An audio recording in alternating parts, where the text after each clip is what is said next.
ನೋಡಿ, ಇದು ಯಾಕೋ ಮುಗಿಯೋ ಲಕ್ಷಣಗಳು ಕಾಣ್ತಾ ಇಲ್ಲ. ಮಹದೇವಪ್ಪನವರು ಪುನಃ ಮಾತಾಡಿದ್ದಾರೆ. ಸಿದ್ದರಾಮಯ್ಯನವರಿಗೆ ಶಾಸಕರ ಬಲ ಜಾಸ್ತಿ ಇದೆ, ಅತಿ ಹೆಚ್ಚು ಶಾಸಕರ ಬೆಂಬಲದೊಂದಿಗೆ ಸಿದ್ದರಾಮಯ್ಯನವರು ಸಿಎಂ ಆಗಿದ್ದಾರೆ. ಸೊ ಹಾಗಾಗಿ ಶಾಸಕರ ಬೆಂಬಲ ಸಿದ್ದರಾಮಯ್ಯಗೆ ಇದೆಯೇ ಹೊರತು ಬೇರೆಯವ್ರಿಗಿಲ್ಲ ಅಂತ ಪರೋಕ್ಷವಾಗಿ ಡಿ.ಕೆ. ಬಣಕ್ಕೆ ಸಚಿವ ಮಹದೇವಪ್ಪ ತಿರುಗೇಟ್ ಕೊಟ್ಟಿದ್ದಾರೆ. ನೆನ್ನೆನೂ ಕೂಡ ಬೆಳಗಾವಿನಲ್ಲಿ ಮಾತನಾಡ್ತಿದ್ರು. ದಲಿತರು ಸಿಎಂ ಆಗಬೇಕು ಅಂತ ಪ್ರಸ್ತಾಪವನ್ನು ಕೂಡ ಇಟ್ಟಿದ್ದಾರೆ ಮಹದೇವಪ್ಪನವರು. ಬಟ್ ಈಗ ಸದ್ಯಕ್ಕೆ ಸಿದ್ದರಾಮಯ್ಯನವರಿಗೆ ಶಾಸಕರ ಬೆಂಬಲ ಜಾಸ್ತಿ ಇದೆ, ಹಾಗಾಗಿ ಅವರೇ ಮುಖ್ಯಮಂತ್ರಿಯಾಗಿ ಮುಂದುವರಿತಾರೆ ಅನ್ನೋ ಮಾತನ್ನು. ಇಲ್ಲಿ ವಿಚಾರ ಏನಂತಂದರೆ, ಮೇಲಿಂದ ಮೇಲೆ ಎಚ್ಚರಿಕೆ ಕೊಡ್ತಾ ಇದ್ದಾರೆ ಡಿ.ಕೆ. ಶಿವಕುಮಾರ್, ಮಾತಾಡಬೇಡಿ ಅಂತ. ಬಟ್ ಇವ್ರು ಕೇರ್ ಮಾಡ್ತಾ ಇಲ್ಲ. 2023ರಲ್ಲಿ ವಿಧಾನಸಭೆಗೆ ಚುನಾವಣೆ ನಡೀತು. ಆ ಚುನಾವಣೆಯಲ್ಲಿ ರಾಜ್ಯದ ಮತದಾರರು ಕಾಂಗ್ರೆಸ್ ಪಕ್ಷಕ್ಕೆ 135 ಶಾಸಕರನ್ನು ಆಯ್ಕೆ ಮಾಡಿ ಆಶೀರ್ವಾದ ಮಾಡಿದ್ರು. ಪ್ರಜಾಸತ್ತಾತ್ಮಕ ನಡವಳಿಕೆ ಏನು ಅಂದರೆ, ಪಕ್ಷದ ಹೈಕಮಾಂಡು ವೀಕ್ಷಕರನ್ನು ಕಳಿಸ್ತಾರೆ. ಯಾವುದಕ್ಕೆ? ಶಾಸಕ ಪಕ್ಷನ ಆಯ್ಕೆ ಮಾಡೋದಕ್ಕೆ.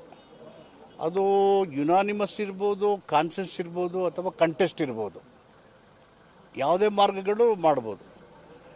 ಚುನಾವಣೆ ಆಗಿ 135 ಜನ ಗೆದ್ದ ಮೇಲೆ ನಾಯಕನಿಗೆ ಸ್ಪರ್ಧೆ ನಡೀತು ಅಲ್ವಾ? ಸ್ಪರ್ಧೆ ನಡೆದ ಮೇಲೆ ಶಾಸಕರು ವೀಕ್ಷಕರ ಮುಂದೆ ಒಬ್ಬೊಬ್ಬರೇ ಶಾಸಕರು ಚೀಟಿನಲ್ಲಿ ಅವ್ರ ಅಭಿಪ್ರಾಯ ಬರ್ಕೊಟ್ಟಿದ್ದಾರೆ. Who should be our leader, ಶಾಸಕಾಂಗ ಪಕ್ಷ ನಾಯಕ ಯಾರಾಗಬೇಕು ಅನ್ನೋದನ್ನ. ಆ ಶಾಸಕರ ಅಭಿಪ್ರಾಯನ ಸಂಗ್ರಹ ಮಾಡಿ ಕ್ರೋಢೀಕರಿಸಿ ಲೆಕ್ಕ ಹಾಕಿದಾಗ ಸಿದ್ದರಾಮಯ್ಯನವರು ಹೆಚ್ಚು ಶಾಸಕರ ಬೆಂಬಲ ಪಡೆದು ಶಾಸಕಾಂಗ ಪಕ್ಷದ ನಾಯಕರಾಗಿ ಆಯ್ಕೆ ಆಗಿದ್ದಾರೆ. ಈ selected by the honourable MLAs. ಆ ಆಯ್ಕೆಯನ್ನು ಹೈಕಮಾಂಡು ಮಾನ್ಯತೆ ಮಾಡಿ ಅವರನ್ನು ಮುಖ್ಯಮಂತ್ರಿ ಮಾಡಿದ್ದಾರೆ. ಚುನಾವಣೆ ನಡೆದದ್ದು ಜನ ಆಶೀರ್ವಾದ ಮಾಡಿದ್ದಾರೆ. MLAಗಳಿಗೆ ಆಶೀರ್ವಾದ ಮಾಡಿದಂಥ ಪ್ರತಿನಿಧಿಗಳು ಶಾಸಕರನ್ನ ಆಯ್ಕೆ ಮಾಡೋಕ್ಕೆ ಅವ್ರ ಬೆಂಬಲ ಕೊಟ್ಟಿದ್ದಾರೆ.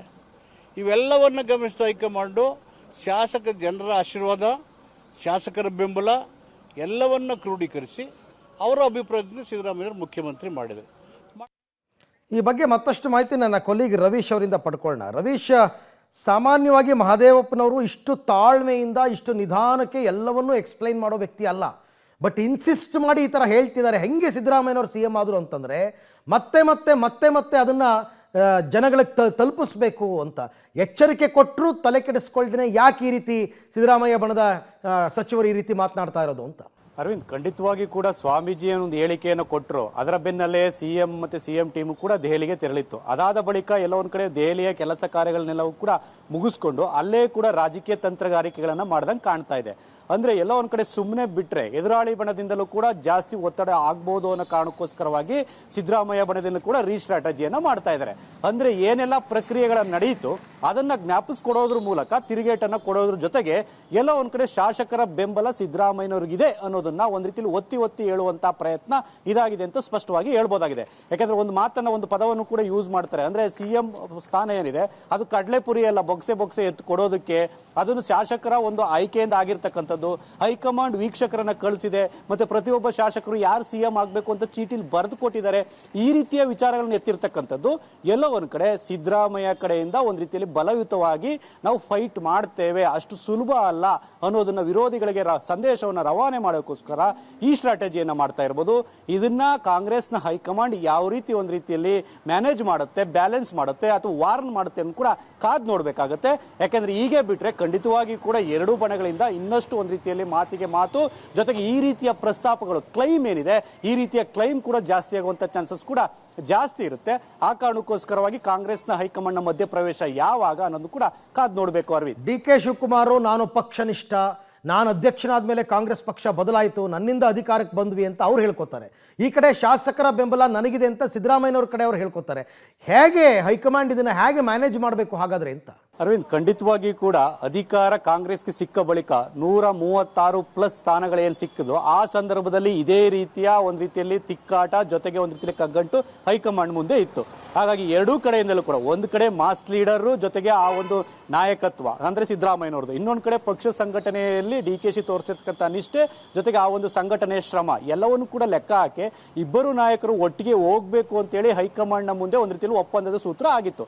ಆದ್ರೆ ಆ ಒಪ್ಪಂದದ ಸೂತ್ರ ಏನು ಅನ್ನೋದ್ರ ಬಗ್ಗೆ ಸಿದ್ದರಾಮಯ್ಯ ಆಪ್ತರಿಗಾಗ್ಲಿ ಅಥವಾ DK ಶಿವಕುಮಾರ್ ಆಪ್ತರಾಗಲಿ ಗೊತ್ತಾಗ್ತಾ ಇಲ್ಲ. ಆ ಕಾರಣಕ್ಕೋಸ್ಕರವಾಗಿ ಈ ಇಬ್ಬರು ನಾಯಕರು ನೀವು ಸೈಲೆಂಟ್ ಆಗಿರಿ ಅಂತ ಅವ್ರ ಆಪ್ತರಿಗೆ ಹೇಳ್ಬೇಕೇ ವಿನಃ ಎಲ್ಲೋ ಒಂದ್ ಕಡೆ ಅವರು ಈ ಒಂದು ಒಪ್ಪಂದದ ಬಗ್ಗೆ ಗೊತ್ತಿಲ್ಲದೆ ಇರತಕ್ಕಂಥ ಕಾರಣಗಳಿಗೋಸ್ಕರವಾಗಿ ಈ ರೀತಿಯ ಜಟಾಪಟಿ ಆಗ್ತಾ ಇದೆ. ಹಾಗಾಗಿ ಹೈಕಮಾಂಡ್ ಕೂಡ ಇದನ್ನ ಎಷ್ಟರ ಮಟ್ಟಿಗೆ ಸಡಿಲವಾಗಿ ಆ ಒಂದು ಒಪ್ಪಂದದ ಸೂತ್ರದಂತೆ ಎಲ್ಲವನ್ನು ಕೂಡ ನಡೆಸ್ಕೊಳ್ಳೋದಕ್ಕೆ ಬಿಡ್ತಾರನ್ನು ಕೂಡ ಕಾದ್ ನೋಡ್ಬೇಕಾಗತ್ತೆ. ಹಾಗಾಗಿ ಇದು ಇನ್ನಷ್ಟು ಜಟಿಲವಾಗುವಂತ ಚಾನ್ಸಸ್ ಕೂಡ ಜಾಸ್ತಿ ಇರುತ್ತೆ. ಯಾಕೆಂದ್ರೆ ಈಗಾಗಲೇ 1 ವರ್ಷ ಪೂರೈಸಿ ಈಗಾಗಲೇ 3 ತಿಂಗಳು ಆಗ್ತಾ ಇದೆ. ಹಾಗಾಗಿ 2 ವರ್ಷ ಹತ್ತತ್ರ ಬರ್ತಾ ಇದ್ದಂಗೆ ಇನ್ನಷ್ಟು ಈ ಒಂದು ಅಧಿಕಾರದ ಸೂತ್ರದ ಬಗ್ಗೆ ಇನ್ನಷ್ಟು ಕ್ಲೈಮ್ ಮಾಡುವಂಥದ್ದು ಕೂಡ ಜಾಸ್ತಿ ಆಗುತ್ತೆ.